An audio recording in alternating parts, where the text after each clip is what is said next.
Hoje o tema da aula é sobre o excesso de mortalidade na Covid-19. Perdão. É um indicador confiável para avaliar o desempenho de um país frente a essa pandemia? A discussão hoje ela será guiada pelo professor Edmond e pelo professor João Bosco. O professor João Bosco ele possui graduação em Medicina pela Universidade Federal de Goiás, mestrado em Medicina Tropical também pela Universidade Federal de Goiás e doutorado também em Medicina Tropical também pela Universidade Federal de Goiás. Atualmente é professor adjunto da Universidade Federal de Goiás, foi assessor do Ministério da Saúde entre 2000 e 2016 nas áreas de dengue e vigilância de doenças transmissíveis. Tem experiência na área de medicina, com ênfase em epidemiologia, atuando principalmente nos seguintes temas: dengue, vigilância de doenças transmissíveis, epidemiologia e investigação de surtos e epidemias. Eu vou passar a palavra para o João, Bruno. Eu vou só compartilhar minha tela aqui, só um momento. Boa tarde, gente. A Mari vai passar alguns slides que a gente preparou para falar mais sobre o tema, aí só deixa ela compartilhar. Mas antes de mais nada, falar que é uma honra ter vocês aqui de novo, uma honra ter os nossos dois professores, o Edmond e o Dr. João Bosco. E começou a Pronto, apresentar já. já. Que nem a Mari falou, a gente vai conversar um pouco sobre o excesso de mortalidade e como avaliar o impacto da pandemia no Brasil. Antes de mais nada, falar um pouquinho sobre o Covid-19, que tá sendo a pandemia, todo mundo já sabe, né? Tá sendo a pandemia, uma das maiores crises sanitárias da humanidade, a maior do último século, causada pelo SARS-CoV-2, que foi descoberto em dezembro de 2019. A gente já tem mais de 139 milhões de casos confirmados de quando eu fiz esse slide e quase 3 milhões de óbitos. Pode passar, mano. No Brasil, o primeiro caso foi confirmado em 26 de fevereiro e desde então a gente já teve 13,7 milhões de casos e mais de 360 mil óbitos. Hoje em dia já está maior ainda, porque eu fiz slide já tem um tempinho. Mas vendo esses números, como é que a gente pode saber se o Brasil está saindo bem no combate à pandemia? E como avaliar o impacto da pandemia na mortalidade da população? Pode passar. É, Dentro dessa minha pergunta, tem muita discussão a respeito de é melhor analisar os óbitos por milhão, é melhor analisar os óbitos absolutos, e entender que tem muitos fatores de confusão que estão dentro desses tipos de análise. Porque comparar o óbito que o Brasil teve com o óbito que a Noruega teve, por exemplo, ou então com algum outro país de primeiro mundo, ou algum país muito pequeno, com um clima muito diferente. Então, a gente entende que tipo, pode ter muitos fatores de confusão que desqualificariam esse tipo de análise. Então, qual análise observacional seria melhor para a gente conseguir avaliar o impacto da pandemia no Brasil e também comparar com outros lugares do mundo e com o próprio Brasil? Pode passar. Nesse sentido, a gente tem o excesso de mortalidade, que é que nem eu coloquei aí, é a situação que o número de mortes está situado acima do esperado, segundo o padrão de mortalidade observado anteriormente. No nosso caso, a gente fez entre 2015 e 2019 a média de mortalidade de cada semana, de cada mês, comparado com cada semana durante a pandemia. Aí a gente colocou a metodologia, né, de cálculo do excesso de mortalidade, e o principal jeito é usando o P-score, que a gente consegue avaliar uma porcentagem. Acho que pode passar. Alguns painéis aí. A gente usou o painel da CONAS e o painel do Origin Data, e usando o sistema de informações de mortalidade, o SIM, que é disponibilizado pelo Ministério da Saúde entre 2015 e 2019. Os óbitos de 2020 tivemos a fonte dos dados do portal de transparência do Registro Civil, e pode passar. É... Ah, é. Então, por que usar o excesso de mortalidade? nem eu estava falando, existem muitos fatores de confusão que podem estar dentro de analisar os óbitos por milhão, os óbitos absolutos, sem analisar o impacto da pandemia como um todo, porque muitos outros problemas de saúde podem ter sido gerados e muitos outros podem ter sido evitados. Com a diminuição de saída, por exemplo, pode diminuir o número de mortes por acidente de carro. Eu não sei se é uma verdade, mas é só um exemplo para a gente conseguir ilustrar. Então, a pandemia, a infecção de SARS-CoV-2 pode não ser a única causa de mortalidade. E ela em si também pode causar outros tipos de fatores que mudariam a mortalidade que a gente teve no período.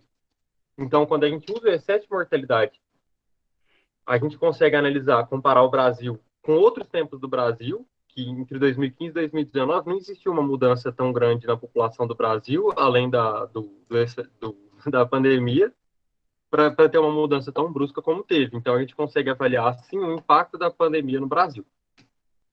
Aí a gente colocou algumas coisas que podem causar mortalidade, como a sobrecarga no serviço de saúde, interrupção de tratamento de doenças crônicas, ou então de cirurgias que poderiam ajudar a população, e também a resistência da população em buscar o serviço de saúde, porque muita gente está com medo de buscar o serviço de saúde por medo da pandemia.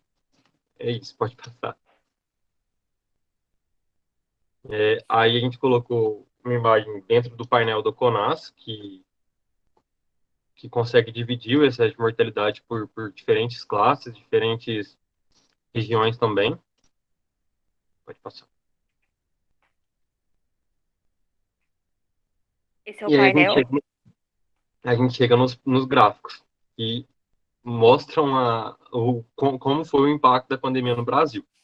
Na linha azul, a gente tem a mortalidade esperada, e na linha vermelha a gente teve a mortalidade real. E a gente consegue ver que foi monstruosamente maior. Esse daí é o painel do CONAS. E a gente consegue ver que, por exemplo, na semana 18, o número de mortes esperada foi muitíssimo maior. Pode passar. Passando para o Working Data, que ele estava mais atualizado de quando a gente fez nossos slides. E aí em fevereiro, até 28 de fevereiro, no mês de fevereiro, a gente teve um excesso de mortalidade de 40% do que a média entre 2015 e 2019. E em março, a gente chegou no número absurdo de 86% de excesso de mortalidade. Até 31 de março, no mês de março. Pode passar. Não sei se acabou. Aí alguns gráficos comparando o Brasil com outros países também no excesso de mortalidade. A gente vê que até 31 de março, que era o... Mas, infelizmente, só tinha dado do Brasil até 31 de março.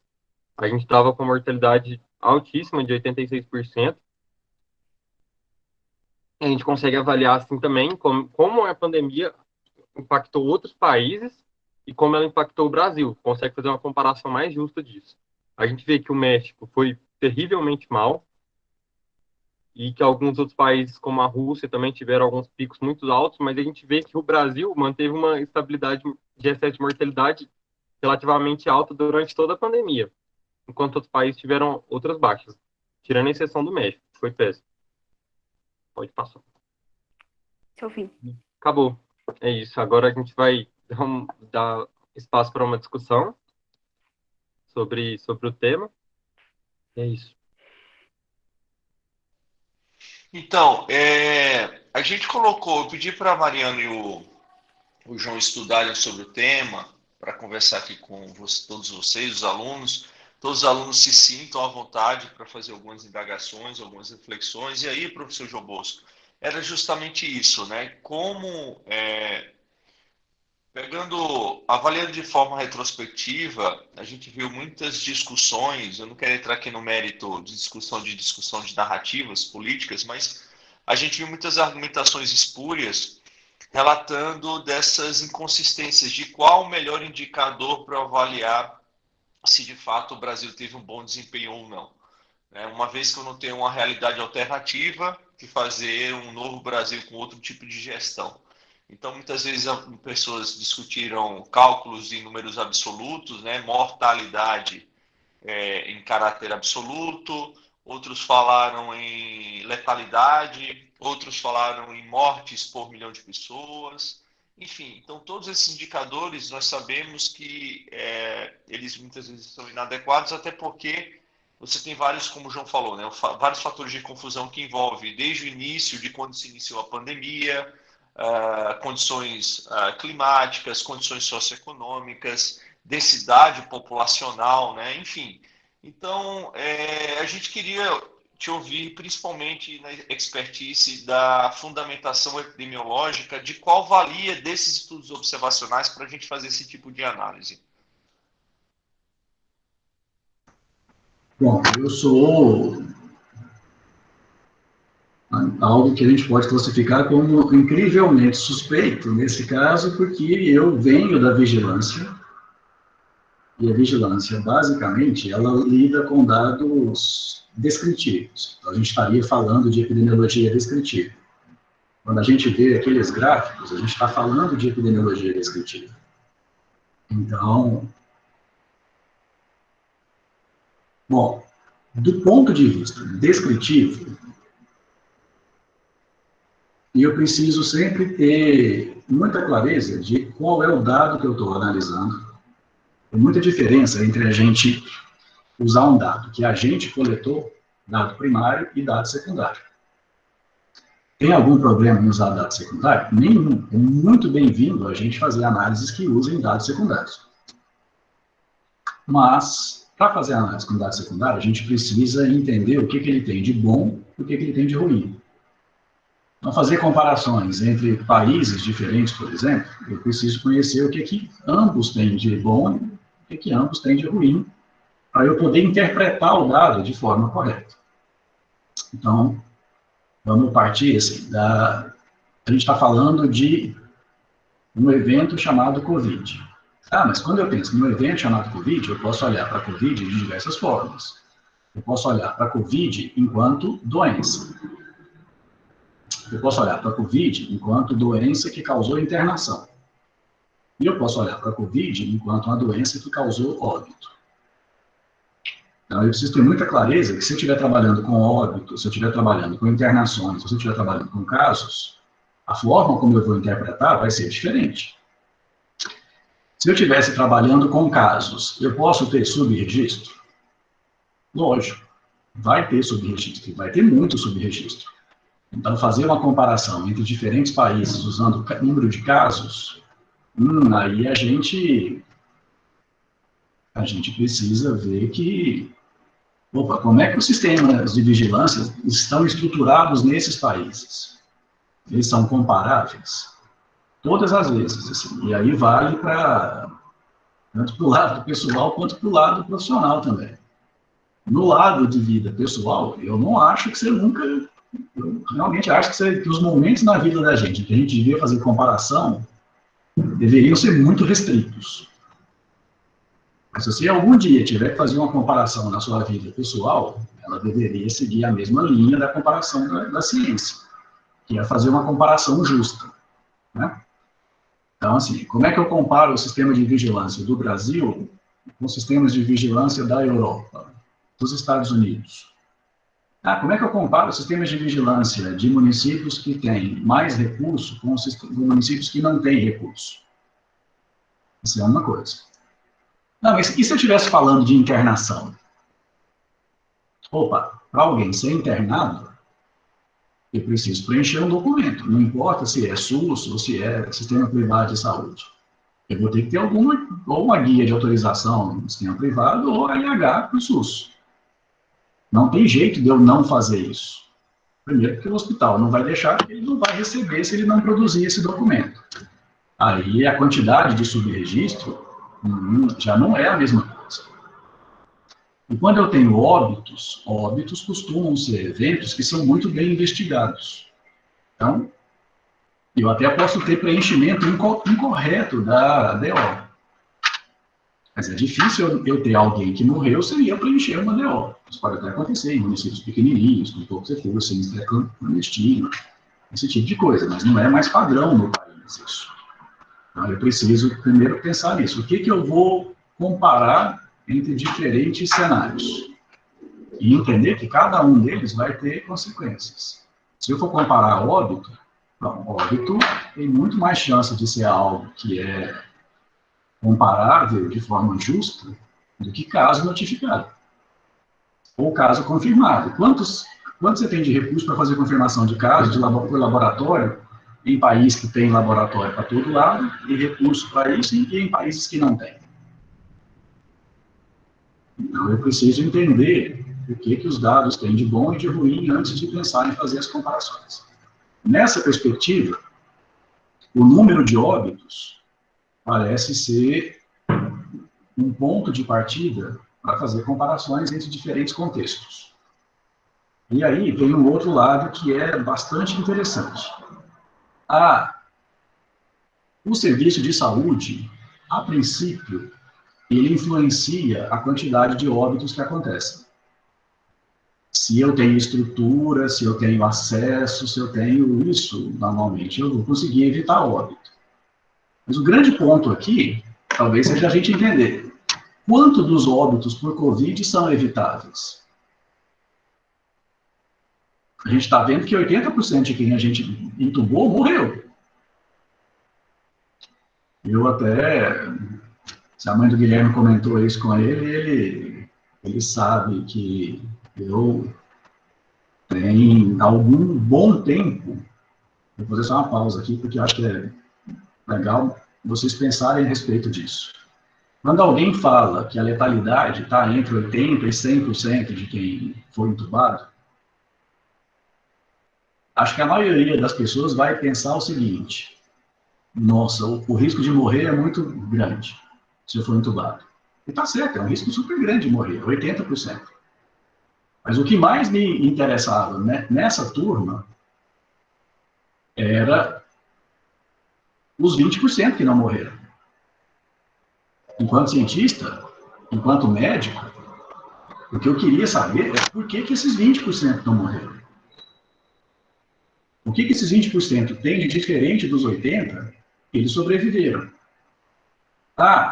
Eles têm as mesmas características? Não, quem morreu são aquelas pessoas que têm comorbidade, os fatores que a gente já conhece.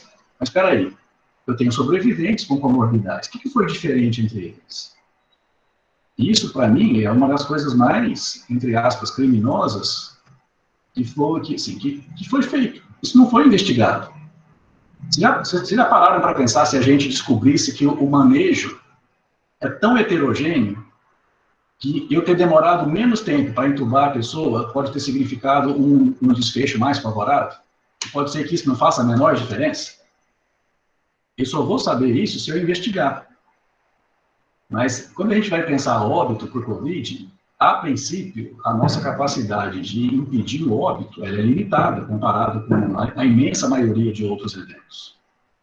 Se alguém tem um AVC e tem acesso rápido a serviço, se alguém tem um infarto e tem acesso rápido a serviço, isso vai melhorar a chance da pessoa de sobrevida. O serviço vai influenciar.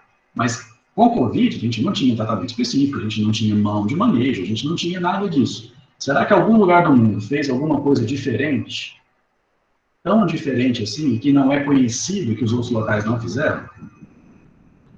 Então, talvez, mesmo com estruturas de saúde diferentes, no caso de Covid, a comparação da mortalidade seja algo que seja razoavelmente justo, independente de estrutura.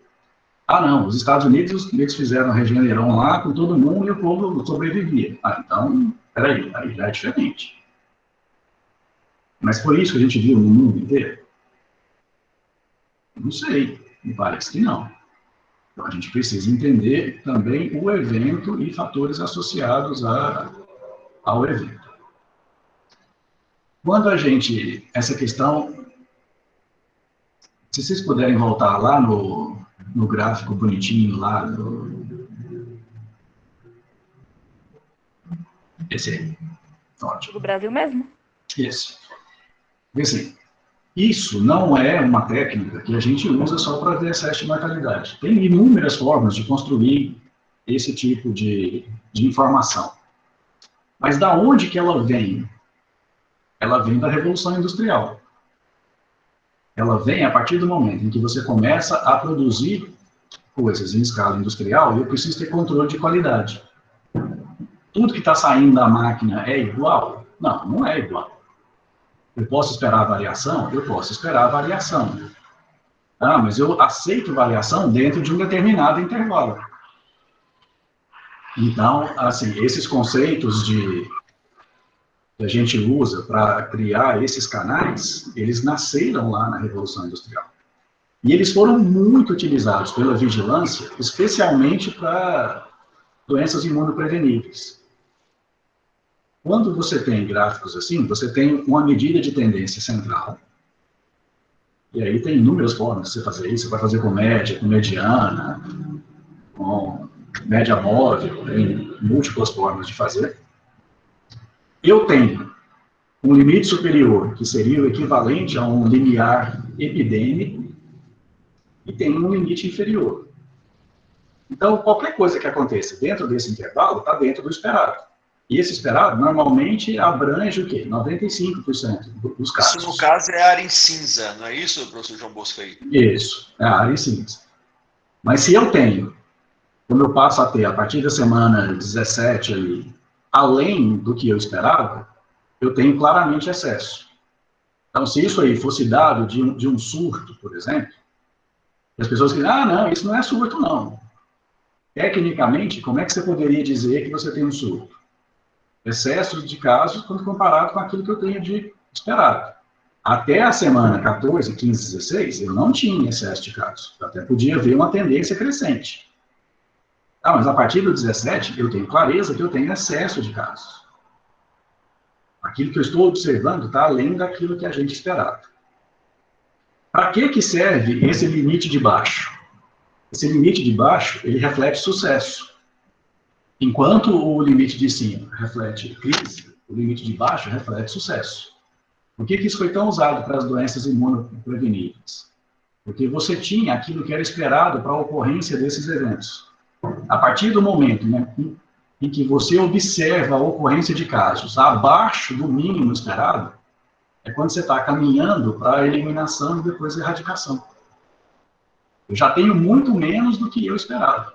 E isso a gente viu de forma brilhante no Brasil com o Programa Nacional de Imunização. A gente acabou com sarampo, a gente acabou com pólen, acabou com difteria, com coqueluche, com tudo isso.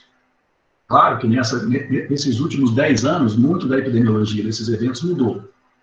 Eu voltei a ter caso, tudo, mas eu não voltei a ter aquela coisa sem controle que a gente tinha antes. Então, a parte de baixo reflete sucesso, a parte de cima reflete crise. O que a gente está discutindo é crise. Então, a gente está vendo o quê? Que morreu mais do que a gente estava esperando. Você pode até ir atrás das explicações. Ah, eu posso ver a causa por grandes grupos, a classificação internacional de doenças, posso ver causas específicas, tudo isso. Mas vocês já pararam para pensar? Uma das coisas que eu escutei foi que os hospitais eles estavam vivendo uma crise grande, porque a quantidade de acidentes que aconteciam caiu de forma super intensa. Então, a ocupação de leito hospitalar caiu. Faturamento caiu, tudo caiu. E se caiu internação, caiu o óbito também. Você já parou para pensar que você tem excesso de óbito com redução de outras causas? Que talvez o excesso de Covid seja muito maior do que esse que você está vendo? Porque primeiro ele tem que compensar o que caiu de outras causas, para depois, tipo acidente, para depois realmente começar a colocar na conta o excesso de Covid. Então, talvez esse excesso que a gente vê, eu falo de excesso de 10%, talvez o excesso real seja de 14%, 15%, 20%. A gente tem que contextualizar tudo. Eu não posso olhar só um lado sem olhar o outro. Posso ter erros de classificação? Posso. Uma pessoa no Brasil insiste frequentemente nessa questão de erros de classificação. Chamar de óbito por Covid, que não é de óbito por Covid. Mas a gente fez um investimento muito grande para confirmar caso. A característica clínica dos exames de apoio que a gente tem, elas não são específicas de COVID, mas elas são tremendamente sugestivas de COVID. Não é para todo mundo, mas se tem essa aparência hoje, tem outra coisa que causa esse tipo de problema pulmonar que está acontecendo, que está sabidamente acontecendo, aí eu podia estar fazendo uma classificação errada. O que a gente viu com todos os testes que foram feitos para influenza ano passado, por exemplo? Não tinha. Não dava positivo para influenza. Você está falando de técnica específica, de biologia molecular. Se não está achando, é porque tem. Se você não está achando, é porque muito provavelmente não tem. Então, sobra o quê como causa principal? Sobra Covid. Agora, a gente pegou pessoas que foram atropeladas e colocaram como óbito por Covid. A gente viu muita coisa ruim da medicina nesses 14 últimos meses. A gente viu muita coisa ruim. A gente viu pessoas fazendo experiências com seres humanos sem aprovação de comitê de ética e muito menos ser ético.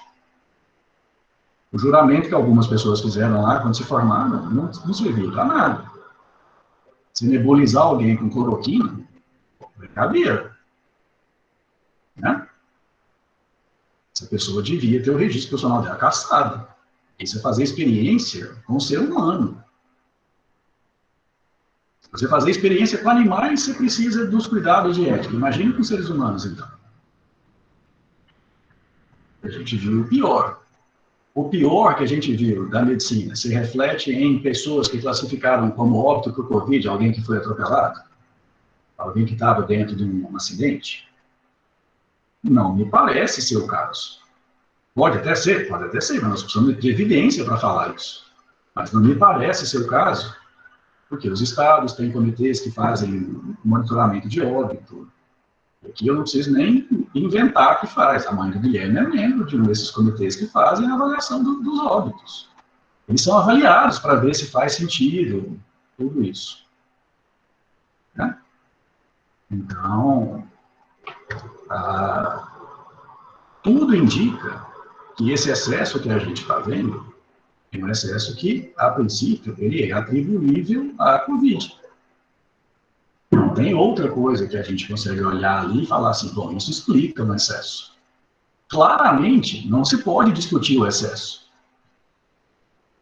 A partir do momento em que você tem mais gente morrendo do que nascendo em um determinado momento do tempo, que é algo que nunca aconteceu na nossa história, dá para ter ideia do tamanho que é do problema. Então, a discussão, ela me parece ser muito clara nesse sentido. É algo que, a princípio, é atribuível. Se isso é 14%, se isso é 20%, se isso é 10%, a gente pode discutir. Teve alguma coisa que diminuiu? E para entrar dentro daquela faixa, que fazia parte dessa faixa cinza, que pela questão de distanciamento, de tudo isso diminuiu? Bom, o acidente diminuiu. Tudo indica que o acidente diminuiu. Mas eu posso ter aumentado o óbito por infarto, o óbito por AVC, porque as pessoas estavam com medo de ir aos hospitais. Então eu tive a mais do que eu estava esperando. Então, o excesso não me parece ser problema atribuir. A quantidade de excesso a gente pode discutir. Isso faz parte de você entender do que você está falando. É dado secundário, eu preciso entender o que o dado tem de bom, como eu falei antes, e quais são as limitações. E assim, uma das coisas que eu achei muito legal é que hoje eu estava reunido com um dos grupos que eu oriento de TC, e a gente está fazendo exatamente isso aí. Tem um ano que a gente está trabalhando nisso, mas não para Covid, para outro evento. A gente queria ver se durante epidemias, eu tinha lido um artigo em particular há algum tempo atrás, fiquei muito curioso assim, com o resultado que o artigo achou, E pensei, bom, o Brasil é um dos países que tem melhor vigilância e os dados de internação estão disponíveis na internet para a gente ver. Então, será que isso faz sentido quando a gente olha na população? Ou seja, eu não estou falando de estudo que tem o indivíduo. Estou falando de estudos que tem a população. Então, a gente está falando de estudos ecológicos. Estudos ecológicos mostram a associação entre uma coisa e outra? Não. Mas eles levantam as hipóteses de forma super bem. E criam o contexto para a gente explorar aquele tema de outras formas, com outros desenhos de estudo, cuja unidade de análise não seja mais a população, sim o indivíduo. Mas, então, assim, isso é algo que, se você consegue entender que você tem a técnica, você consegue aplicá-la em diferentes contextos. Então, essa é uma coisa que eu gosto muito de fazer, assim, para a vigilância, essa técnica se chama diagrama de controle, por isso é que eu usei limiar epidêmico, porque aí a gente estaria falando de doenças transmissíveis e epidemias, é a técnica que a gente tem para fazer isso, e o mais comum e mais fácil de fazer é você fazer a média com 1,96 desvios padrão, para cima e para baixo, para eu gerar um canal que tem 95% da ocorrência desses eventos. Então, teria essa precisão. Bom, o que mais? Qualidade do dado. Tem uma coisa que eu fiquei muito contente, assim. Eu confesso que eu até escrevi um protocolo, fiz um desenho bonitinho de um projeto para ver essa coisa dos 20% que não morreram versus os 80% que morreram, para ver se a gente achava que pudesse mudar conduta, se o problema fosse contra conduta. Um tanto de gente que morreu, cada um que a gente salvasse, seria vitória. E é um momento em que a gente precisa de vitória. Né? A gente só tem apanhado. E, infelizmente, isso não teve como a gente levar adiante, por questão de acesso a dados e tudo. Mas uma das coisas muito legais que o pessoal da vigilância fez foi uma análise dos óbitos. E agora eu estou falando de algo diferente. Na mesma lógica, de observacionais, mas não mais numa lógica de população, como a gente está vendo nesse gráfico, mas aí de indivíduo. E eu fiquei super contente que a característica dos óbitos, assim, os dados que a gente viu aqui, eles refletem a experiência mundial. Ou seja, você não tem duas doenças, você tem uma doença. Seria muito estranho se aqui a característica fosse completamente diferente de outros locais. Estou falando não só dessa questão de sexo, idade, mas estou falando da característica clínica, marcadores clínicos, de acompanhamento de evolução de gravidade. E foram extremamente semelhantes com aquilo que a literatura tem mostrado. Ou seja, aquilo que a gente está vendo, que a gente está registrando, aquele dado secundário que está sendo mostrado para a gente, ele faz sentido. Ele é reprodutível, né? Não, ele tem as mesmas características que tem em outros locais do mundo. Eu não posso pensar em duas doenças. Eu estou pensando em uma doença. A faixa etária de óbito mudou ao longo do tempo? Mudou. Os marcadores clínicos mudaram também. Aquilo que era preditor de gravidade mudou. Claro que tem muito para a gente entender. Mas o que você vê no Brasil é o que você vê na Europa, é o que você vê nos Estados Unidos. E eu fiquei muito contente de ver isso. Que aquilo que está sendo registrado é semelhante àquilo que tem sido observado em outros locais. E isso fala a favor de qualidade do dado da gente. Porque se a gente olhasse e fosse bem distinto, eu duvido que a gente ia confiar nesses dados de forma tranquila. E não parece ser o caso. O que a gente viu é diferente. Então, assim, quando a gente pensa em estudos observacionais, eu sei que se você olhar enquanto cientista, no olhar de um cientista, o cientista, ele está sempre muito preocupado com o porquê e o como. Ou seja, é a epidemiologia analítica. É eu fazer comparações entre grupos para entender por que e como.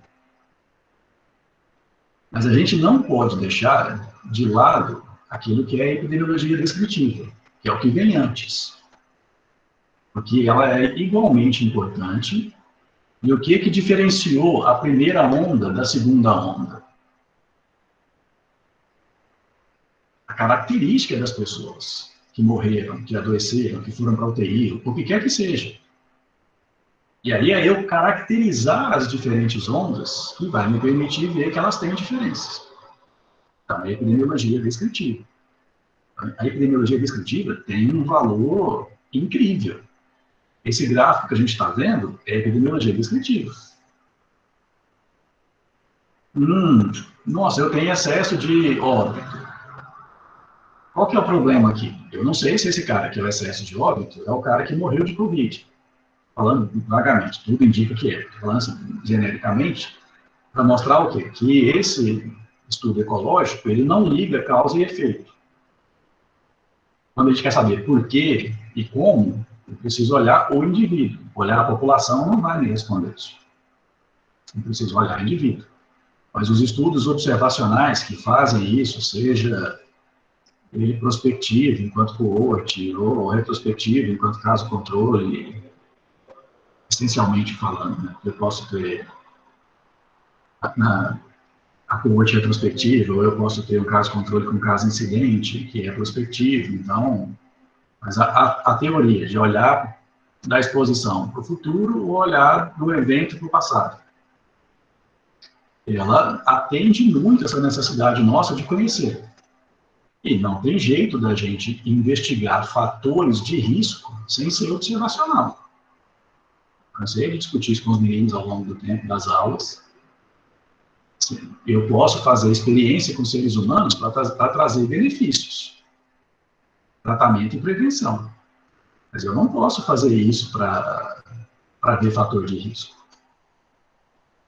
Sua observação é muito importante, professor João, porque é o que eu estava já discutindo com os meninos. A gente brinca e fala que é uma falácia daquela pirâmide da medicina baseada em evidência, né? É uma falácia porque, primeiro, revisão sistemática não tem sentido estar no topo da pirâmide, né? Revisão sistemática é uma revisão de de determinado tipo de estudo que você está avaliando. Mas quando a gente quer avaliar, por exemplo, o modelo preditor, fatores de risco, modelos probabilísticos diagnósticos, eles são estudos observacionais e é o melhor tipo de evidência que nós temos, né? Diferentemente quando a gente quer falar eficácia, né? Isso foi uma coisa muito importante. E aí eu queria comentar uma coisa interessante, respondendo muito o que você falou, que realmente para mim a pandemia foi um grande aprendizado epidemiológico, que era algo que era o meu tendão de Aquiles. Eu, como formação cirúrgica, e medicina baseada em evidência, com um pensamento que vai na distribuição normal, né? Nós médicos, nós olhamos tudo baseado em distribuição normal, né? Então a gente avalia o paciente a peso, altura, um exame laboratorial que vem, a gente tem aquela análise de alteração laboratorial baseada em uma curva de distribuição normal. Enfim, toda a medicina do paradigma individual, ela é baseada em eventos que nós temos uma certa predição. E quando depois eu li a coletânea do Incerto, né, do Nassim Taleb, e coincidentemente foi na época da pandemia, e mostra exatamente isso que você está falando. Primeiro é a ideia de subestimar eventos incertos, voláteis, que podem ter comportamentos de alto impacto, né, como epidemias, né, novas epidemias na realidade.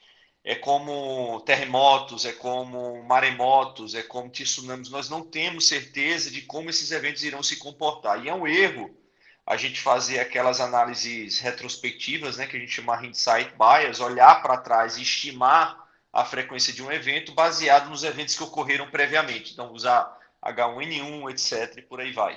E quando você fala essa curva aí muito bem do CONAS, então o estudo ecológico, como você botou esse tipo de estudo, ele é fundamental e muito importante, porque ele mostra, né, no eixo X uma linha de tempo e no eixo Y uma determinada variável que ele quer avaliar e como ela se distribui. E quando a gente avalia doenças prevalentes da assistência médica, né? Nós que tratamos pacientes com infarto, câncer, acidentes, etc., por aí vai, a gente espera uma certa distribuição esperada, como você falou. Eu tenho um limiar máximo e um limiar mínimo, que é o que eu espero baseado em observações prévias, porque é o que a gente observa no mundo real. Então, quando eu estou num mundo muito complexo, muito variado, na hora que eu olho esses eventos que seguem um padrão de décadas, é muito normal esperar aquela estimativa, né? Então, eu olho, eu faço a predição, é aquilo que eu vou encontrar provavelmente. Por outro lado, na hora que eu tenho um evento volátil, né, que é esses eventos do extremistão, que o Nassim Taleb fala muito bem, eu posso ter um evento em cauda gorda, né, uma distribuição em fat tail, né, um evento que eu espero aquele, de repente, ele tem a Bolsa de Valores é assim, né, ela tem eventos relacionados ao extremistão, por exemplo, eventos voláteis imprevisíveis. E aí, justamente, eu tenho um evento novo que causa o grande impacto, que quando a gente percebe esse excesso de mortalidade. E você falou do cuidado com dados secundários.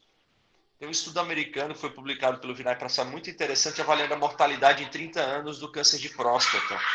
E ele mostrou como estudos epidemiológicos eles podem ser problemáticos, principalmente a depender de que tipo de dado você avalia.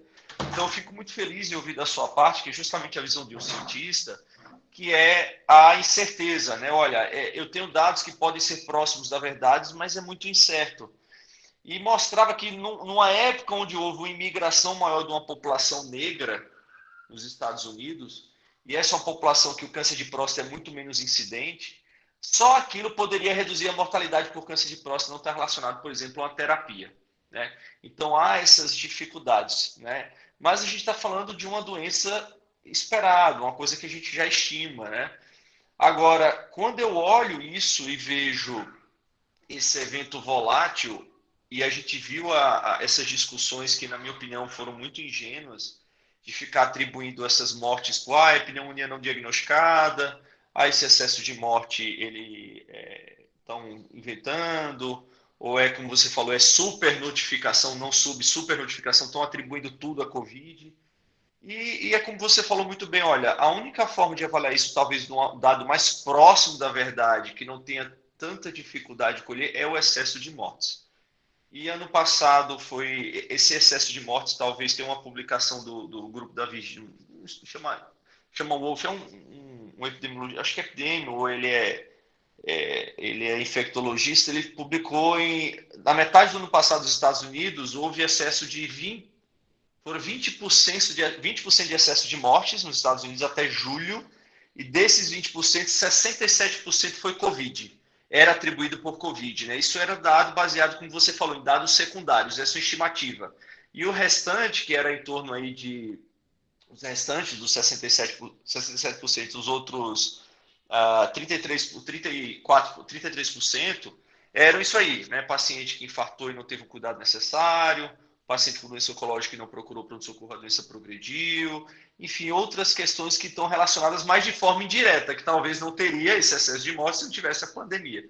Então, o único evento novo que de fato traz, como você falou muito bem, eu não tenho uma explosão de uma bomba atômica, é uma nova epidemia, não tenho algo mais novo, né? Então, eu só posso atribuir esse excesso de morte, de fato, pela Covid. Então, esse é o dado que, pelo menos na minha opinião, é algo que chega mais próximo da verdade, né? De fato, que tem menos risco de erros de interpretação, até porque a gente não pode fabricar excesso de mortes, né? Não tem como, teria que ser combinar com gregos e troianos para fingir atestados de óbitos, e isso é simplesmente uma insanidade quando a gente fala isso no século XXI.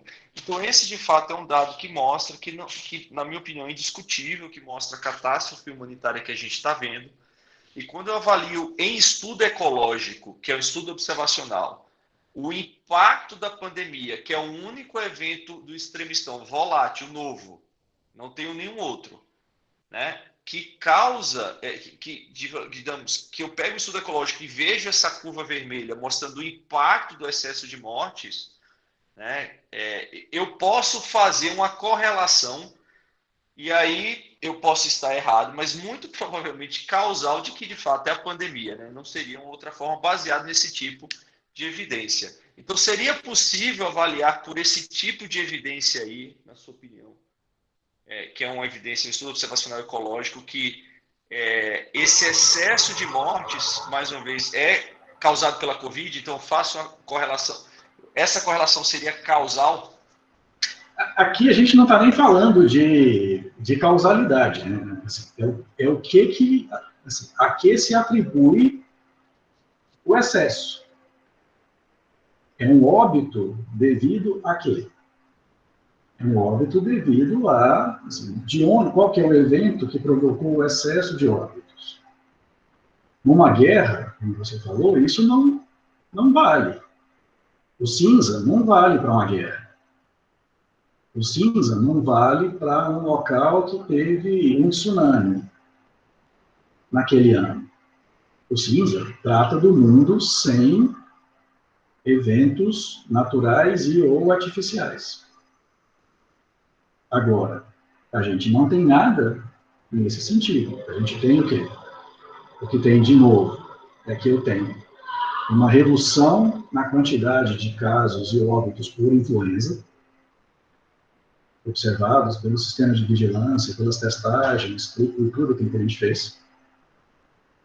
A gente tem um evento novo que cursa com evolução grave e com características clínicas de imagem que são muito sugestivas e que acontecem na ausência de outras coisas que poderiam gerar, assim, a mesma avaliação laboratorial, o mesmo diagnóstico por imagem, não tem outra coisa.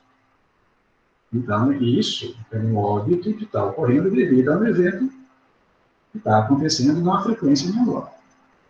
Então, a gente pode atribuir o excesso a quê? A ocorrência dos óbitos por Covid. A precisão de qual é o valor do excesso, aí vai depender dos outros pontos que eu levantei. Mas aqui não é uma questão de causalidade. A causalidade ela estaria muito mais relacionada assim, a alguma coisa como o vírus e o óbito. Né? O excesso, não. O excesso eu tenho além daquilo que eu estou esperando. O excesso é devido ao óbito por Covid. A gente não pode tratar isso como causalidade. Um gráfico melhor para ilustrar isso seria alguma coisa que eu tivesse um indicador no eixo Y, você está vendo aí 20, 25, 30 mil, e tivesse um outro no eixo X. E à medida que aumenta um, aumenta o outro. Aí eu podia pensar em causalidade, causa e efeito. Você fala uma correlação linear, né? Assim, não, duas coisas, comer gordura e óbito por câncer de mama. Se um aumenta, o outro aumenta. Eu não posso dizer que se é a mesma pessoa. Eu estou vendo a população inteira. Mas aí eu teria alguma coisa que funcionaria como exposição e uma coisa do óbito que seria o desfecho. Aqui a gente só está vendo desfecho, óbito. Estou vendo excesso em relação àquilo que eu estou esperando. Não dá para a gente falar de causalidade. Dá para falar que o excesso é pela quantidade de óbitos por Covid. Né? Então, Covid causa óbito? Causa óbito. A gente não tem dúvidas disso. Pode levar a óbito. Tranquilo. Aí eu estou falando de associação. Infecção por Covid é um fator de risco para óbito por doença respiratória. Mas aqui eu não estou discutindo isso. Estou falando que eu esperava 10 óbitos e estou vendo 20. Eu estou falando só de excesso. Eu não tenho uma exposição, né? É isso que você está falando, é muito importante. Então, na realidade, para a gente atribuir uma associação causal, eu teria que ter no eixo X uma determinada variável, por exemplo, óbito, e no eixo Y uma outra variável como Covid. E aí sim eu faria, né, quanto maior a infecção por Covid... Eu teria incidência por Covid de um lado. Perfeito. E mortalidade no outro. No outro, perfeito. E aí eu teria uma regressão linear, um coeficiente de regressão, que veria quanto maior a incidência de Covid, maior morte eu poderia fazer uma correlação. Locais que tiveram alta incidência de Covid tiveram um coeficiente de mortalidade mais alto. Perfeito. Perfeito. Assim, aí eu poderia sugerir, então será que é Covid que está fazendo isso? Podia ser outra causa? Podia, porque eu não estou vendo indivíduo, eu estou vendo municípios, a unidade de análise não é indivíduo, a unidade é grupos da população, ou população. População do país, população de município, o que quer que seja. Vou te dar um exemplo que é muito legal e que eu ainda quero revisitar isso. Incidência de dengue num eixo e mortalidade materna no outro. Quando aumenta um, aumenta o outro. Os dois apontam na mesma direção. Isso aí você quer avaliar a correlação. Gostaria de Não, avaliar a correlação. aí, no nível ecológico, eu estou gerando o quê? Uma hipótese de que, parece que ter dengue pode ser um fator de risco para a mortalidade materna. Eu posso falar isso? Não posso, porque eu não sei se são aquelas mulheres que tiveram dengue, que são aquelas que eram gestantes e que morreram. Mas isso sugere o quê? Que pelo menos no nível ecológico, os dois apontam na mesma direção. Aqui vale a pena eu gastar tempo e esforço para fazer um outro tipo de estudo, um estudo com indivíduos, aí eu faria com gestantes que tiveram dengue, comparada com gestantes que não tiveram dengue. Um caso para eu ver. Aí tanto faz, se vai ser uma coorte retrospectiva, como é o estudo que eu fiz e está publicado desse tema. Ou se vai, assim, daí é você voltar no passado e partir do momento, assim, gestantes que foram identificadas com dengue durante a gestação. Então, elas foram notificadas como caso suspeito de dengue, depois confirmadas por laboratório, naquele momento, na gestação. E aí você acompanha, como se você acompanhasse para ver o que vai acontecer com o recém-nascido. Vai ter má formação? Vai ter baixo peso ao nascer? Vai ter prematuridade? Isso é diferente das gestantes que não tiveram dengue? Ou eu podia pegar nascidos vivos prematuros e nascidos vivos não prematuros e buscar no passado se as mães tiveram dengue. Aí seria um caso comum. Mas dá para fazer dos dois jeitos, dá para fazer nas duas direções. Esse que eu falei, assim, que a gente devia ter gasto muita energia para tentar entender, os 20% que sobreviveram poderiam ser casos. Os 80% que morreram seriam os controles. E eu ia buscar no passado deles características diferentes. Por exemplo, sexo. Eu já sei que o sexo pode influenciar. Comorbidade, tudo bem. Mas isso a gente já sabe. Isso eu teria que usar enquanto potenciais variáveis de confusão. Eu teria que controlar para isso. O que eu queria analisar era o tempo entre a adoção de determinadas medidas. O momento em que eu tinha tal característica clínica até o momento em que eu intubei. Sim. Isso foi mais curto em quem sobreviveu, quando comparado com quem morreu? Se sim, talvez aqui eu deva adotar uma coisa diferente, então. Traqueostomia precoce, por exemplo. Então, assim, mas ninguém estudou isso. Sim. Eu fiz o desenho inteiro, passei para frente até o desenho, pedi convidei as pessoas para participarem, mas não deu certo. Agora, teria algo mais importante para a gente fazer nesse período do que fazer estudos nesse sentido? Estudos assim, que sabidamente vão tentar te ajudar a salvar vidas, do ponto de vista da medicina, de manejo. São 3.000 pessoas por dia.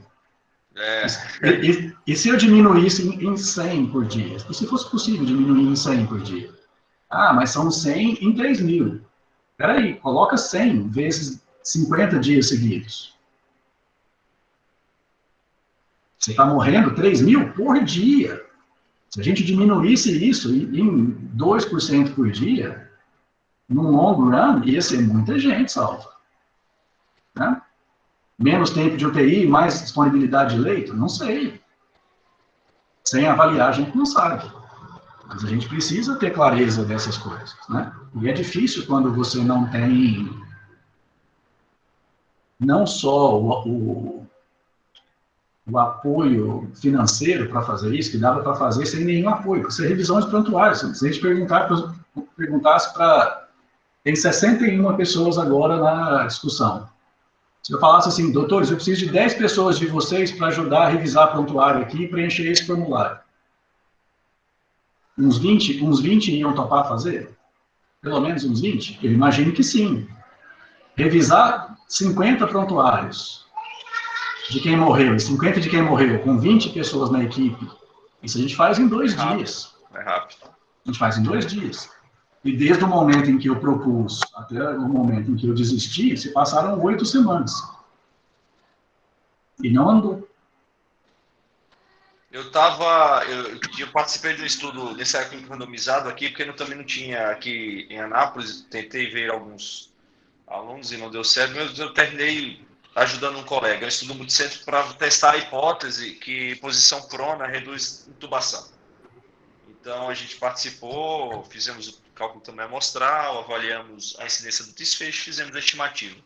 E terminou o estudo foi negativo, né? Foi um ensaio clínico randomizado, não dá para cegar, claro, mas o estudo foi negativo, que foi um resultado que foi um pouco contraintuitivo, porque todo mundo aposta que a posição prona é benéfica, mas nesse tipo de experimento a gente não conseguiu refutar a nulidade, né? Aí essa é uma coisa que é legal, porque a epidemiologia ensina a gente que você tem 2 formas de lidar com essas coisas. Talvez você não tenha um efeito direto sozinho, mas talvez você tenha um efeito combinado que possa ser maior do que uma outra intervenção sozinho. Por exemplo, eu entubar rápido e prona, ou eu... Não é possível. Né? Assim, eu não estou falando de fator de confusão, de variável de confusão. Eu estou falando de interação, né? Sim. Comer gordura é fator de risco para infarto? É. Sedentarismo é fator de risco para infarto? É. Mas os 2 juntos potencializa a interação? Tem o mesmo risco? Não, o risco é ainda maior. Então, eu tenho interação. Não é que um é variável de confusão do outro. Sim. Os 2 sozinhos explicam, mas os 2 juntos aumentam o risco. Só para a gente organizar aqui, eu acho que você colocou temas muito importantes, e aí para eu passar para os alunos para eles fazerem algumas perguntas. Como você falou muito bem, o estudo observacional, quando a gente avalia, a gente sai, né, do paradigma individual, escala para a população. Muitas evidências observacionais elas são importantes, assim como, por exemplo, a evidência observacional para avaliar fatores de risco para determinados desfechos, por exemplo, tabagismo, se causa ou não câncer de pulmão, eles são, de fato, o melhor tipo de evidência que a gente tem. Então, o único cuidado que tem que ser feito quando a gente passa para esse paradigma mais populacional é quando a gente quer... como você falou muito bem, né? Quando eu tenho um eixo X e um eixo Y, quando eu quero avaliar a associação entre 2 variáveis e diferenciar isso de correlação e causalidade. Esse talvez seja o grande problema, porque a gente, quando discute isso, a gente conversa em conversas de corredores, todo mundo atribui causalidade para tudo. Olha, a bolsa subiu porque o Bolsonaro falou uma besteira. Então, a gente atribuir causalidade é uma coisa que tem que ser tomada com muito cuidado e muito ceticismo. Então, como aí, professor João Bosco, passando para os alunos, como a gente poderia diferenciar, dentro de uma evidência observacional, a correlação da causalidade, propriamente dita? Eu sei que é um tema muito grande, né? Não, mas isso é bem simples. Uma coisa é eu avaliar a população. Então, assim, se eu não sei quem... Não vou voltar aqui consumo de peixe, infarto agudo do miocárdio. Eu posso ver que quem está... Assim, em países que o consumo de peixe é alto, a ocorrência de infarto é menor. Aí ela não está apontando na na mesma direção. Tá uma correlação negativa, né? Negativa, né? Então, tá. Qual que é o problema? Eu não sei se é quem está comendo peixe que não está tendo infarto. Então, qualquer momento que eu faço estudos ecológicos, eu não tenho essa ligação de causa e efeito, porque eu não sei se é o indivíduo. Para fazer causalidade, eu preciso de indivíduo. Eu preciso saber quem tem a exposição, quem não tem a exposição, quem tem o desfecho, quem não tem o desfecho. Então, eu preciso de indivíduo, não pode ser feito no nível ecológico.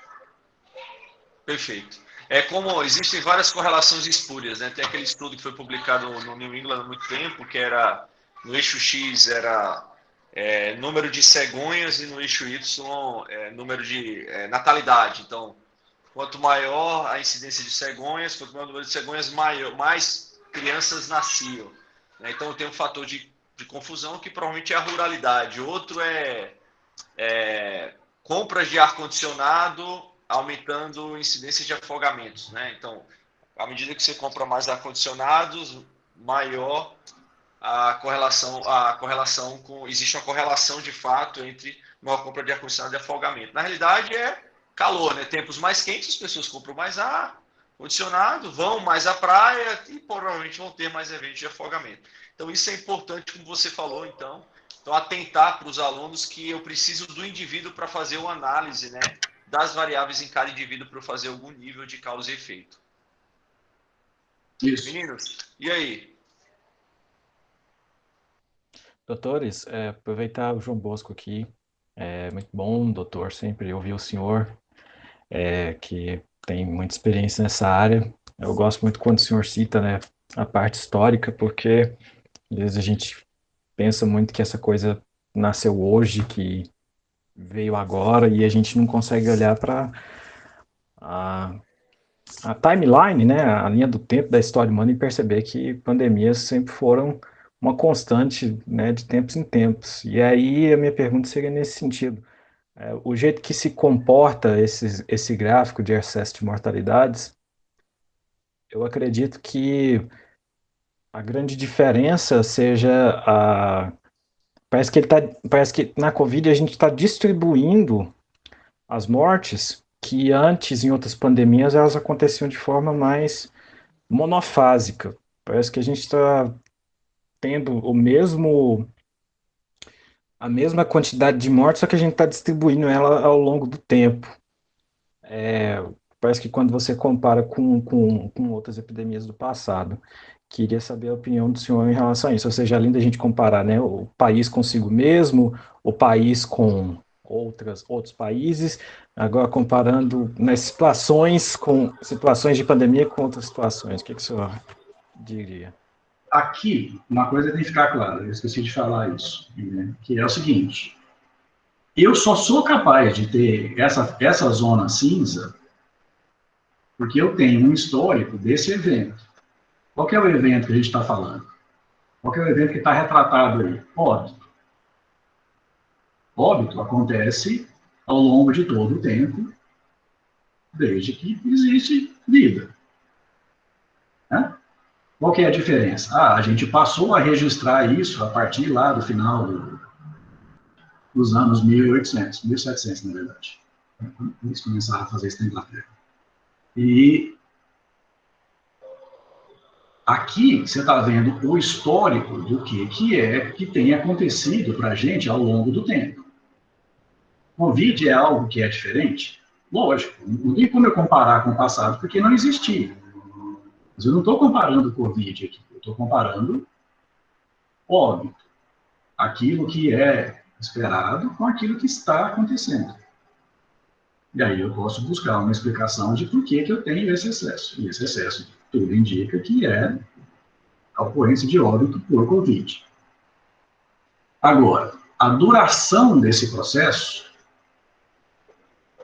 é algo que vai se manter enquanto eu tiver Covid acontecendo. Né? Isso não existia antes, mas se eu começar a fazer uma curva de agora para frente, eu vou ter óbito de Covid o tempo inteiro. A partir do momento, a gente espera, trabalha nesse sentido, A partir do momento em que eu tenho uma proporção alta da população vacinada, a circulação viral vai ser menor, o número de novas infecções vai ser menor, consequentemente, o número de internação vai ser menor e o número de óbito vai ser menor ainda.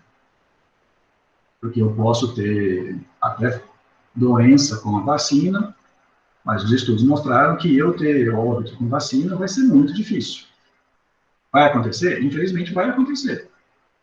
Mas vai ser exceção. E a gente torce para que seja muita exceção. Né? Então, a partir do momento em que eu traçar a linha, o primeiro ano eu estou vendo acima.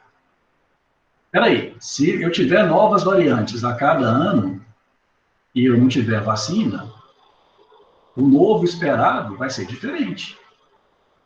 Se eu trabalhasse com o esperado antigo, eu vou estar vendo excesso o tempo inteiro. Mas você já imaginou que terrível que seria se o novo esperado fosse, se o limite fosse a linha vermelha e não o finalzinho da linha cinza? Isso seria Covid, variante nova, assim, que nada funciona quando você muda a variante, não tem como você fazer vacina para esse evento. Eu ia começar a ver o quê? Eu ia começar a ver a população diminuir. Ao longo do tempo, eu ia começar a ver a população diminuir. Então, assim, reflete muito isso. A gente não tem controle. Não só não tem controle, como você tem as variantes que causaram uma segunda onda. Nós vamos ter uma terceira onda. No Brasil, cara, eu diria para você assim, que seria... Com nossa história, seria difícil. Porque se tem um local do mundo que sabe vacinar, é a gente. Vacinar faz parte do DNA da saúde pública do Brasil. Né? Nós não temos um problema, não é saber vacinar, nós não temos a vacina. Quanto a gente vai ter de população vacinada até que alguma coisa diferente aconteça? Primeiro, vai acontecer alguma coisa diferente? Não sei. Spike, e especialmente RBD do vírus, essa região do vírus ela é muito pequenininha, então a quantidade de variações que você pode ter ela é finita. Você não vai ter um número sem fim de variantes. É muito pequenininho aquilo ali para ficar mudando sem parar o tempo inteiro. Não vai ter isso. Eu estou tendo variações ainda porque são coisas novas. Né? Vai chegar uma hora em que você vai voltar para a antiga, não vai mudar mais. Então, isso não é infinito. E com vacina, a gente vai mudar. Aí o que você vai ver? Essa curva vermelha, ela vai passar para dentro do cinza de volta. E não, liberou geral a arma. Espera aí. Quem falou que o vermelho agora não vai subir? Nós não sabemos. Nossa população ela não foi educada para ter armas. Né? Eu não sei o que vai acontecer a partir do momento em que um carro esbarra no outro, alguém teve um dia ruim, desce furioso do carro. E aí? Você já imaginou? Assim, estou saindo do tema, mas é só para te dar um exemplo, assim, que não é ficção, né? É possível de acontecer. Então, assim, pode ser que a gente volte com a linha vermelha daqui 3 anos por outro vírus que emergiu. Pode ser por caos social, pobreza. O cenário mudou. As pessoas estão morrendo com eventos que não aconteciam mais. Nossa, com desnutrição, especialmente para criança, vai voltar a pneumonia com óbito. Não, nós temos vacina, ufa, ainda bem. E diarreia. Quem falou que isso não vai acontecer? A gente é um país desigual, extremamente desigual. Aquilo que era fácil de reduzir, apesar da desigualdade, com doenças transmissíveis, a gente resolveu com vacina. A mortalidade infantil, ela não diminui na mesma velocidade mais hoje. Por quê? Porque agora não é mais vacina, não era aquilo que era fácil. Agora é acesso, agora é qualidade, é acesso a serviço, é qualidade. O investimento aqui é muito diferente. Não é fazer soro caseiro. Então, a gente precisa ter essa clareza. E essa curva agora, será que ela serve para daqui 15 anos, com o envelhecimento da população? Eu vou precisar fazer essa área cinza com os últimos 15 anos só, ou com os últimos 5 anos, se tiver uma mudança social importante. O esperado só vale enquanto nada muda, mas a população está envelhecendo. Tudo indica que a desigualdade vai aumentar ainda mais. E, assim, a gente só vê notícia ruim, né? Mas pelo menos eu vi uma notícia boa. Essa iniciativa de compra de vacina por empresa parece que foi barrada. E você vê muita gente defendendo, não, tem que comprar mesmo, mas vai doar 50% para o SUS. Só que aí é um problema, né? Você está criando duas categorias. Mas é por isso mesmo, tem duas categorias, vai dar 50% para o SUS. Vacina, talvez fosse a única coisa no Brasil que nunca teve desigualdade. Ah, tem gente que toma vacina em rede privada? Tem. É um problema importante em saúde pública? Não. Se você puder tomar vacina, você devia tomar vacina? Lógico. Mesmo para aquilo que não é... Eu sei, João. Estou falando que você tem médicos aqui no Brasil. Semana passada, eu tive uma discussão imensa com um colega de turma meu. O cara defendendo o nobre deputado que fez o projeto, mas, bicho, pelo amor de Deus, velho. Não, você não está entendendo, não tem um grupo, não, são dois. O problema é você ter dois grupos. Né? Assim, a gente está vendo de tudo. A gente está vendo de tudo. Mas acho que, assim, espero que eu tenha respondido, assim, não, sim. Eu só quero colocar uma coisa que talvez eu tenha me expressado mal depois que pensando que tem muita gente aqui. É que eu não quis dizer que, porque sempre teve pandemia, a gente tem que preocupar, não. É porque eu acho que a gente já devia ter aprendido a lidar com as situações, porque é uma coisa que a gente devia esperar. E essa falta de direção que a gente parece ter, ela vai... Eu não sei dizer, Guilherme, se isso foi intencional. Eu não sei te dizer se isso foi intencional.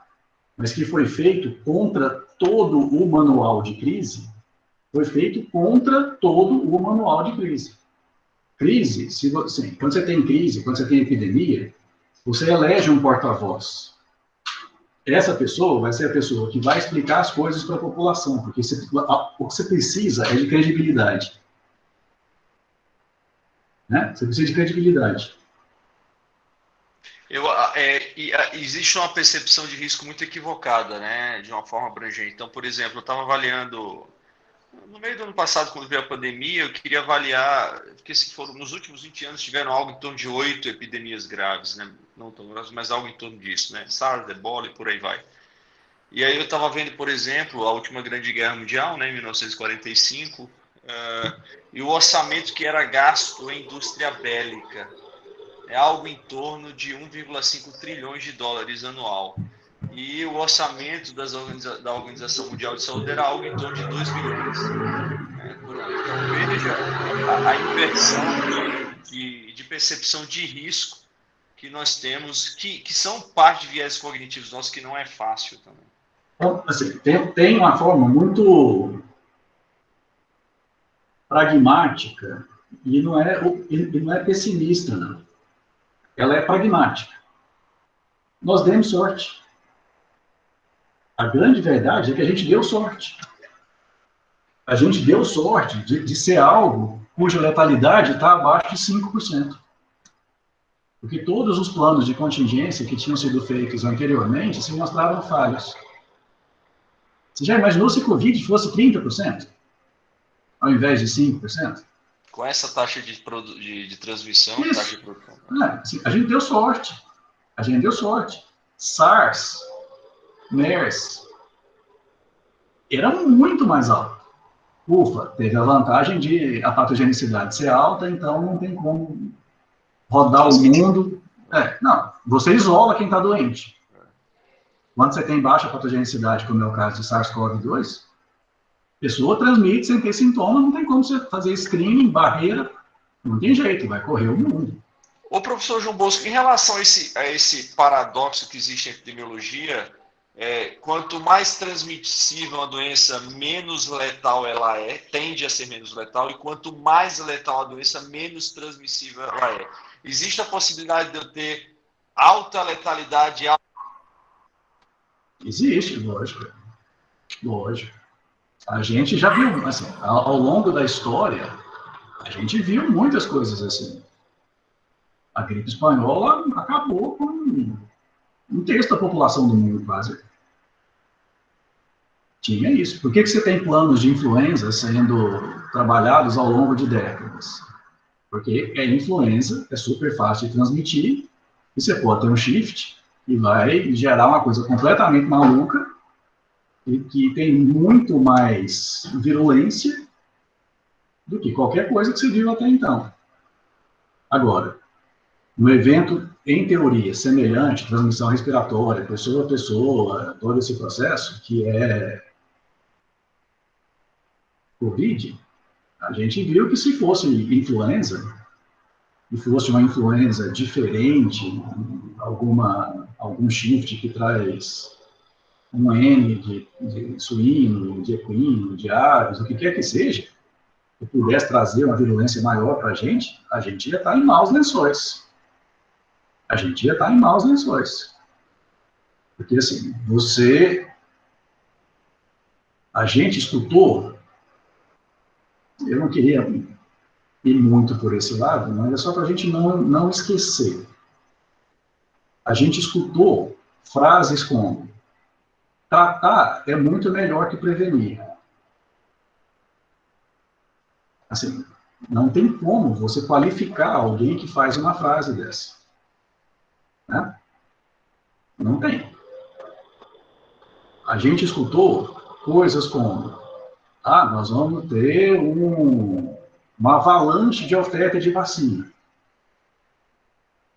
O que nós tivemos foi um tsunami de mortos. Então, assim, fazer de conta é muito fácil. Fingir de morto, nossa, é a coisa mais fácil que existe do mundo. Mas isso não é. Eu espero que não seja para nenhum de nós que esteja presente aqui hoje.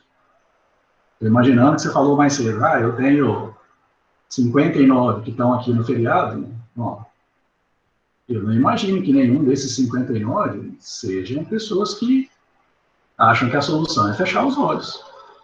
O que é você não divulgar mais os números? É fechar os olhos. Você está enxergando? Não. Por quê? Meus olhos estão fechados. E muito foi feito nesse sentido. Eu até discordo um pouquinho do que a Mariana falou, assim, que a história epidemiológica nunca foi o forte daqui. Foi, Mariana. Foi. A gente fez coisas incríveis ao longo do tempo. A gente acabou com doenças transmissíveis muito tempo antes de um monte de lugar no mundo. A Europa tem surto de sarampo, o Japão tem surto de sarampo, o Brasil não tinha. A gente tem uma escola de epidemiologia e sanitarismo no Brasil famosésima. E isso faz parte do DNA da saúde pública. Não, lógico, governante é outra história. E nós demos azar, nesse momento, de ter coincidido várias coisas. E aí, meninos, vamos lá, interajam, mais 10 minutos. Tem duas mãos levantadas aqui, a Marielle e a Mariana.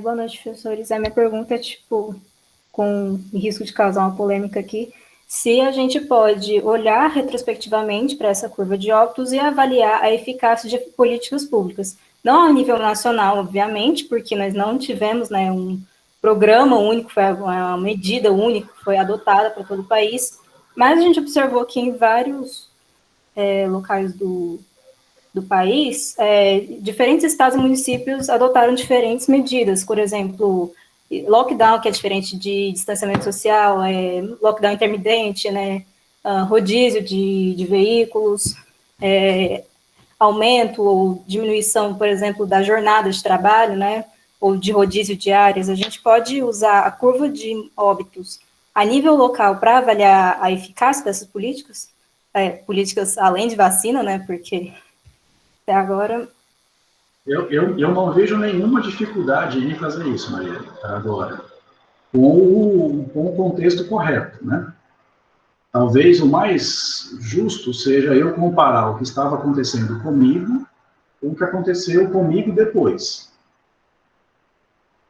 Ah, mas eu tenho um município vizinho meu que nós temos basicamente os mesmos indicadores para tudo.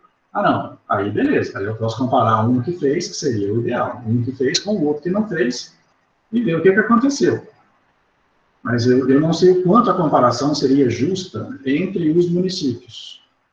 Agora, eu comigo mesmo poderia fazer isso tranquilamente. Não vejo nenhuma limitação nesse sentido. Agora, o que a gente não pode é interpretar da forma que a gente quiser. Eu não posso chegar a uma conclusão que o meu dado não permita. Então, esse vai ser o grande desafio para quem fizer isso. Se as pessoas fizerem isso sem interesses outros que não sejam uma avaliação técnica, não vejo dificuldade alguma. Uma dificuldade que eu poderia, né, que poderia acontecer, eu imagino, é que é da história epidemiológica ser diferente de um local para outro, entende? Então, não sei também se dois locais diferentes que adotam a mesma política podem ter resultados diferentes, sabe? Então, por isso é que eu falei assim, o que acontece? Então, qual que seria o mais justo? As comparações têm que ser justas. O que vinha acontecendo comigo e o que passou a acontecer comigo. Claro que se eu tivesse uma comparação justa externa, seria muito, muito bem-vinda para ajudar na compreensão correta. Mas vai ter esse desafio. Agora, se você vier para, por exemplo, municípios do interior de determinado estado, a gente está vendo que todo mundo estava com P1 ao mesmo tempo, todas as curvas estavam apontando na mesma direção, mais ou menos síncronas. E um fez alguma coisa e o outro não fez, talvez seja possível fazer essa comparação.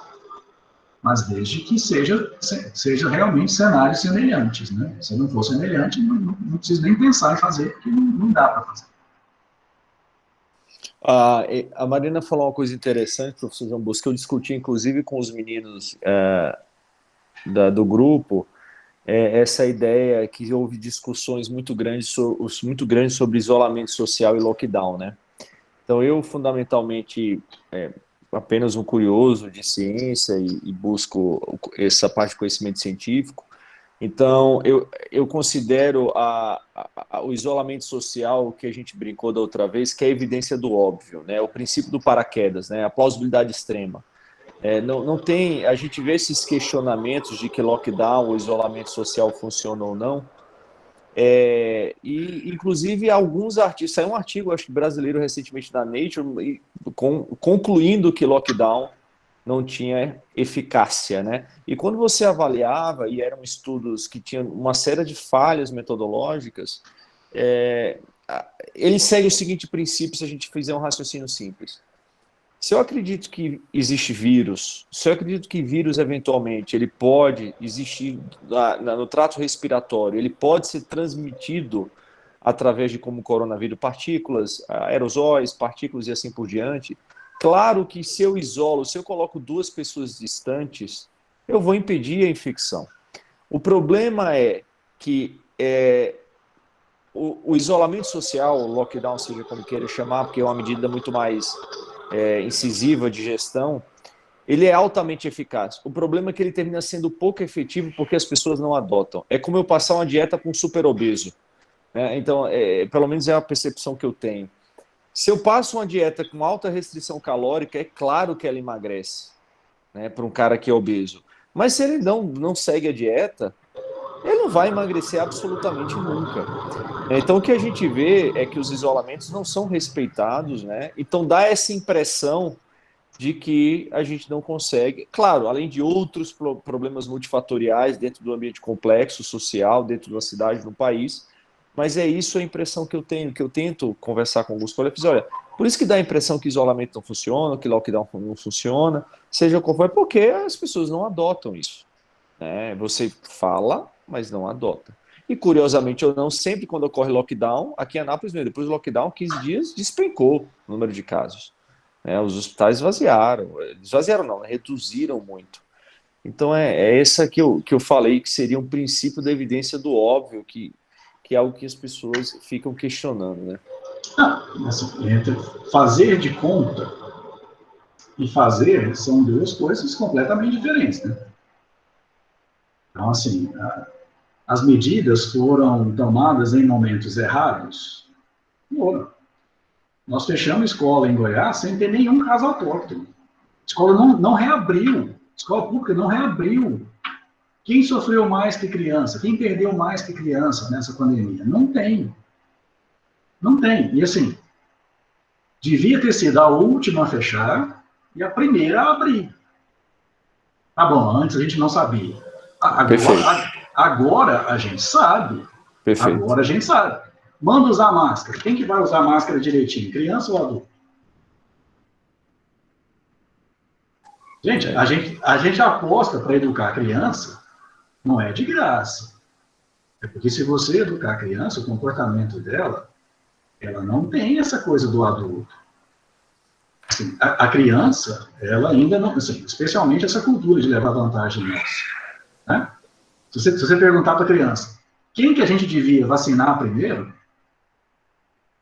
Ela vai falar, ela vai dar a resposta óbvia para você. Se você perguntar para o adulto, não, mas tem que vacinar é esse grupo aqui, não, é aquele grupo ali, não, é esse grupo aqui, o cara começa a defender o próprio amigo. Né? Então, assim, crianças foram extremamente punidas. Eu fiquei louco 2 semanas atrás com a matéria do Popular associando essa iniciativa que foi feita de fazer testagem de crianças e adolescentes com risco de reabertura de escola. Você jamais poderia ter dito aquilo ali. Jamais. Você não sabe se aquelas crianças estavam na escola.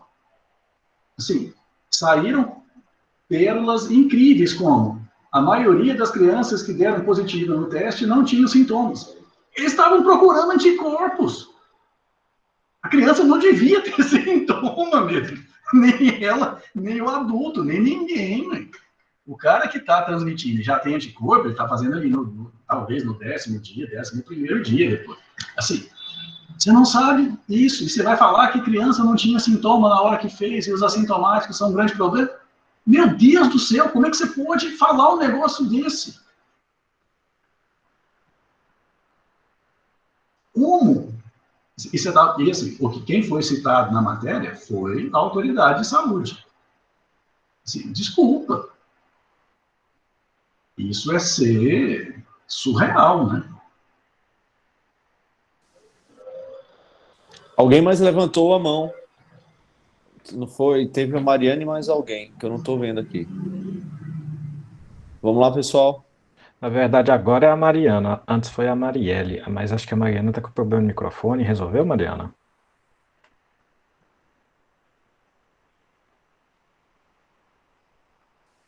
Mariana está. Alguém mais, pessoal, enquanto a Mariana ajusta? Ô, professor, só lembrar a moçada que está assistindo aí de assinar a lista de presença, por favor, para a gente poder ter um controle. Não esqueçam de assinar, pessoal. Ninguém tem mais pergunta? Digita, Mariana. Você me respondeu a pergunta. A parte da escola, para mim, foi uma das coisas mais insanas nessa pandemia. Não, cara. As crianças iam na escola para comer. Nós tiramos isso delas. Nós tiramos a alimentação.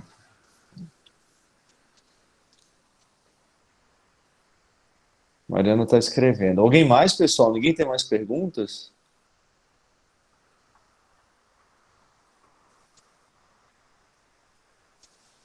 Deixa a Mariana escrever. Mas é isso que eu acho que tem que ficar importante. A gente falou da última reunião sobre estudo controlado, né, ensaio clínico randomizado, de erro aleatório, falamos de erro sistemático, né, dentro de estudos controlados, que podendo enviesar o resultado. E essa foi justamente, professor João Bosco, essa sua participação foi muito importante para nos trazer essa perspectiva da importância do estudo observacional. Tá aí, a Mariana fez a pergunta. Em relação ao excesso de mortalidade, o caos de supernotificação altera a quantidade e a porcentagem, pelo que entendi, mas altera de alguma forma a qualidade desse indicador? O número em si não, né, Mariana? Assim, se aquilo ali reflete óbito, claramente a gente tem um excesso de óbito que não pode ser questionado. A qualidade estaria a partir do momento em que você fala de óbitos em teoria, porque eu não acho que isso acontece. Estaria a partir do momento em que eu falo da quantidade de óbitos por Covid. Em momento algum, essa informação aí está falando de óbitos por Covid. Esse gráfico fala sobre óbitos. Os óbitos aconteceram. A menos que alguém esteja falsificando declaração de óbito. Né? Eu já vi o cara usar o dado de alguém que morreu para levar vantagem de algum jeito. Agora, matar alguém sem morrer, eu nunca vi, não. Assim. Talvez em cidades muito pequenas, coisas, pode ocorrer algum tipo de erro, pode existir, é difícil a gente fazer algum tipo de atribuição, né? Mas não dá mas aí causa esse excesso, né? Mas aí, assim, o excesso existe. Atribuir, assim, chamar de Covid algo que potencialmente não era Covid é outra coisa. Sim, perfeito. O que nós estamos vendo aí não tem nada disso. Você está vendo o número de óbitos. A única forma disso ser falso seria se alguém está fazendo DO de quem não morreu. Exatamente. E acho que isso não está acontecendo. Nós vimos doido para tudo. Pelo lado do cemitério, né, professor? Dá para ver que isso não aconteceu. Isso. Então, assim, nós vimos doido para tudo, mas parece que doido para inventar DO de quem está vivo, acho que ainda não. E isso é reprodutível, né? Todos os países tiveram a mesma coisa, né? Uns mais, outros menos. Então, não tem sentido de ser uma conspiração mundial isso aí. Não, isso é fácil. Quando você quer... Eu vou sair um pouquinho do tema de novo, mas só para compartilhar com vocês uma das coisas que eu percebi ano passado. Hoje, eu entendo por que pirâmide financeira funciona. Mesmo aquelas mais absurdas, que é você ver o cara falar para você assim, olha, eu tô vindo aqui, ó, eu peguei lá, comprei desse cara aqui, vou passar para você vai passar para mais dois, vai passar para mais... Hoje eu entendo por que isso funciona. Porque ano passado, tomar cloroquina, tomar ivermectina é a mesma coisa. É o cara olhar para o lado e ver o sujeito tomar ivermectina, tomar cloroquina, e falar assim, não, vou tomar também, todo mundo está tomando, eu vou tomar também. Todo mundo está ganhando dinheiro aqui, faz desse jeito, eu quero ganhar também. Assim, eu consigo entender porque a pirâmide financeira funciona agora. Fica fácil de entender.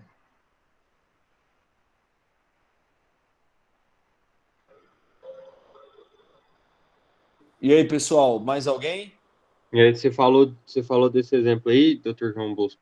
Eu acho que a gente consegue ver que isso aí é um reflexo da falta de divulgação científica que o Brasil tem, tipo, da falta de noção que a população tem de como funciona, tipo, estudo, como que eu consigo avaliar a eficácia de uma coisa, tipo, vou dar um exemplo da minha família, por exemplo, tem um tio meu que fala, tipo assim, eu minha mulher e meus filhos tomamos e ninguém morreu, então com certeza funciona.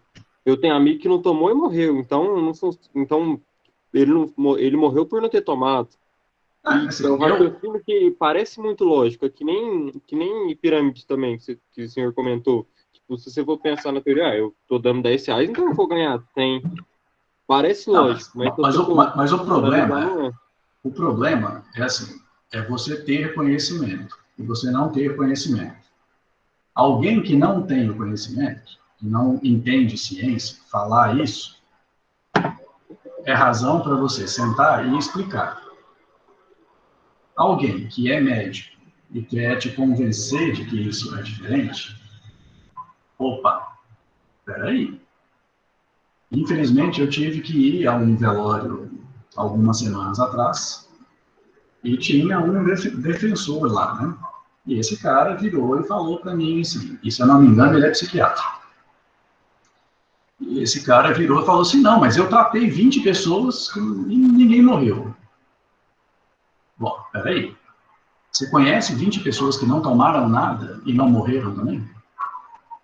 Na hora que eu perguntei isso pro cara, ele virou as costas e me ignorou dali para frente. Não, não é FM, não. Se fosse, meu Deus. O cara é de Brasília. Aí, assim, na hora que eu perguntei isso pro cara, ele virou e começou a me ignorar. Por quê? Qual que é a resposta que você dá para isso?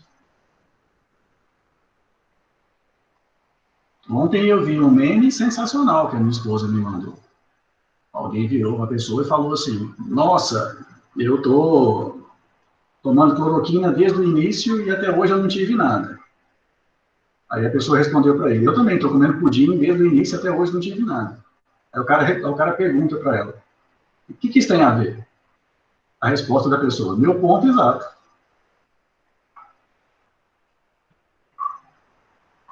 Então, se você quer ver, sinto muito.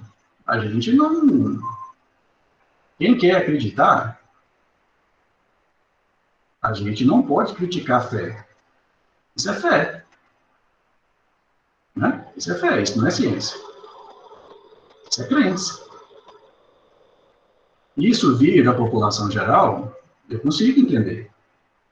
Por isso que faz falta o porta-voz, para explicar que não é. Agora, quando isso é estimulado, isso é criminoso. E a pessoa pode estar lá achando que está protegida, quando não está. E a quantidade de gente que tomou e morreu. Volto para o meu ponto. A gente deu sorte. Se a virulência fosse maior, meu Deus, a gente não estava preparado. A gente não estava preparado. E a gente realmente se mostrou um dos piores países preparados, porque assim, a gente precisava de liderança. Nós não tivemos liderança. O conflito de informações foi fomentado. Um dos maiores sucessos da história da saúde pública do Brasil foi questionado, que é a vacina.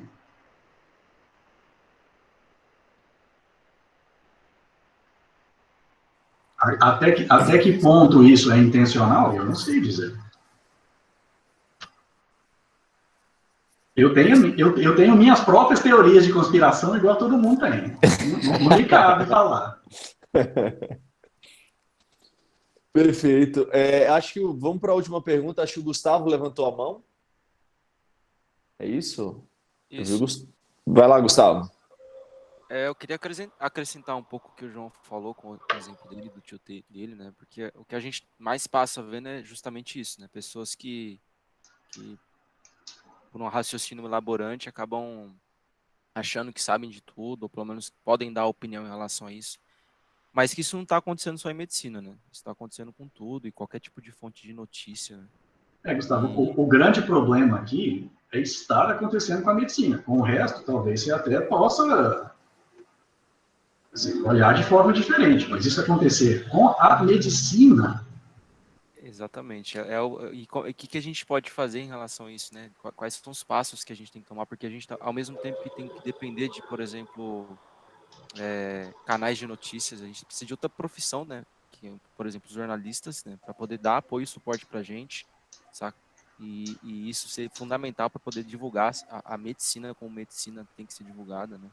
E tirar um pouco dar um pouco desse poder, né? De volta às evidências científicas, tirar um pouco do médico, tirar um pouco dessas pessoas que acabam achando e começar a colocar um pouco mais nas fontes científicas. Mas como é que a gente consegue fazer isso numa situação como está hoje, né? Mas assim, totalmente deturbado, a gente não volto para o ponto. Eu não sei até que ponto isso foi intencional. Eu não sei até que ponto isso foi planejado. Eu não sei dizer sobre isso. Agora, isso é de deixar indignado qualquer pessoa que se diga médico? Se você é médico e você não ficou indignado com essas coisas, tem algo muito errado na sua formação. Essa reflexão final aí, professor João Bosco, é realmente algo que eu me pergunto, né? Como tem alguns médicos que ainda defendem, né, algumas condutas de gestão ou de princípios e preceitos. Mas, assim... Não, peraí. Deixa eu falar só uma que eu lembrei que o cara falou para mim. Que o problema são vocês, cientistas. Um colega meu fala os ditos cientistas, os que se auto-intitulam cientistas. Não, neo-especialista é outra coisa. O que a gente vai ver ao longo do tempo? Que tudo de ruim que aconteceu nessa epidemia, ela vai se refletir nas epidemias futuras. Seja de dengue, seja de zika, seja de influenza, o que quer que seja. A quantidade de neo-especialistas que vão aparecer de um dia para o outro, assim, eu tenho um sério problema pessoal, mas sou eu enquanto pessoa. Essa coisa da autopromoção, para mim, é algo que é uma vergonha completa do ponto de vista profissional. Mas as pessoas entenderam que existe um nicho de autopromoção. Fazendo ou tendo conhecimento ou não, existiu isso, né? Uma coisa que eu vejo que as pessoas estão utilizando o argumento do princípio da autonomia de uma forma muito deturpada. Eu não sei se vocês lembram, algum tempo atrás, e eu vejo essas pessoas utilizando o princípio da autonomia para a utilização dessas drogas mirabolantes, que muitas vezes a gente sabe, são fantasias, né, oráculos que não funcionam, e é que até hoje ainda defendem. Talvez o Brasil é o único país que ainda defende isso. Mas esse fenômeno não é novo, né? Ele está há muito tempo na medicina, né? Há tanto de exames, de muitas vezes check-up sem sentido, que já mostra que não tem benefício, drogas que mostram que não tem benefício as pessoas prescrevem, vitaminas, reposições de vitaminas, uma série de situações, cirurgias desnecessárias e fúteis que a gente vê. Enfim, o fenômeno ele só convergiu, né? Então terminou convergido para um tema só, que é a pandemia. E a argumentação atual é a evocação do princípio da autonomia. E, curiosamente, alguns colegas que falam para mim, mas eu uso, vocês que lidam com ciência, se auto-intitulam, eu uso porque eu quero o melhor paciente, pela autonomia, eu tenho uma autonomia de fazer o melhor para o paciente. E, curiosamente, essas pessoas, há algum tempo atrás, não sei se vocês lembram, surgiu por WhatsApp, né, divulgado uma médica que foi realmente massacrada em todos os sentidos, quando ela utilizou soro da imunidade para a Covid. Não sei se vocês lembram, tinha até gestante e tal. Isso foi um escândalo, enfim. E aí eu brinquei com um colega, ele ficou com raiva de mim. Eu falei, olha, fulano de tal, qual a diferença da autonomia da médica que está prescrevendo o soro da imunidade da autonomia sua que está prescrevendo ivermectina? Então, para mim, são duas coisas muito graves. Então, a gente não pode evocar a ideia de autonomia como se fosse justificativa para fazer qualquer tipo de absurdo porque você tem um diploma na mão. Então, assim, infelizmente é uma realidade. Eu acho que a gente tem que letrar cientificamente bastante a comunidade, né? Digamos, traduzir o conhecimento científico, que muitas vezes é difícil. Ele vai de encontro às crenças, né, às nossas confirmações individuais. E quando a gente olha para a parte profissional, eu vejo até com certo otimismo, porque isso aqui que a gente faz hoje com alunos de primeiro, segundo ano, terceiro, quinto, sexto, não existia na minha época. Eu estou com 40 anos. Ninguém falava de ciência para mim na medicina, né? Existia o que era o conhecimento passado para mim, era o que o professor falava. Eu leio no livro, ele fazia uma pergunta, porque na minha experiência... Então a gente percebe hoje que os alunos são muito melhores do que na época que eu fui. Então, com isso, professor João Bosco, vou deixar a palavra final e aí eu deixo a Mariana para encerrar a nossa discussão e agradecer profundamente o seu brilhantismo e a sua participação, que nos ajuda muito e nos acrescenta muito. Eu só quero fazer um comentário, que acho que se para uma frase, para que a gente sempre tenha ela em mente. Hoje em dia, todo mundo tem acesso muito fácil à informação. Isso não é conhecimento. Conhecimento é outra coisa. O que a gente espera de qualquer profissional que a gente vá lidar ao longo da vida, dentro da medicina, dentro de qualquer área, é que o cara tenha conhecimento, não é que ele tenha acesso à informação. A gente tem que tomar muito cuidado nisso. Assim, ler blog, ler portal, ler WhatsApp, isso é muito diferente de ter conhecimento. A gente precisa entender que, por mais fácil que seja ter acesso à informação, conhecimento é construído. Conhecimento não vem assim, não. É isso. Muito obrigado pelo convite. Eu sei que não era sobre Covid, mas, assim, é fácil falar sobre as coisas puxando para o lado de Covid, né? Então... Foi perfeito. Mariana. Foi perfeito. Mariana e João. O microfone da Mariana está estragado, eu vou encerrar aqui, então. Agradecer de novo a participação do Dr. João Bosco, a participação do Dr. Edmondi e de todo mundo também. Falar que foi ótimo, eu gostei bastante, acho que todo mundo também gostou bastante. Lembrar de assinar a presença, e no mais é isso. Obrigado a todos. Roberta, Guilherme, Mariana, João, Gustavo. Eu não estou conseguindo ver todo mundo, mas Caio, a todos os alunos que participam e estão com a mente aberta para o ceticismo e discutir. Isso é o mais importante. Obrigado a vocês. Eu tenho que perguntar uma coisa. No dia da avaliação, segunda-feira, eu perguntei para a doutora Alice se ela mandou meu abraço para o André. Ela não respondeu para mim até hoje se ela mandou meu abraço para o André. Cadê? Vai ter que responder. E aí?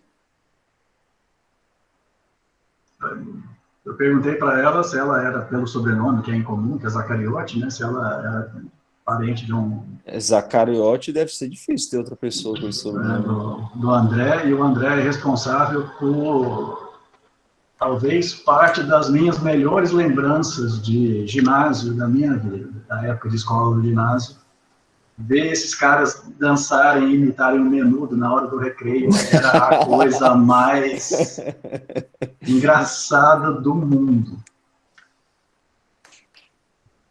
É um agradecimento que eu preciso fazer pelo André por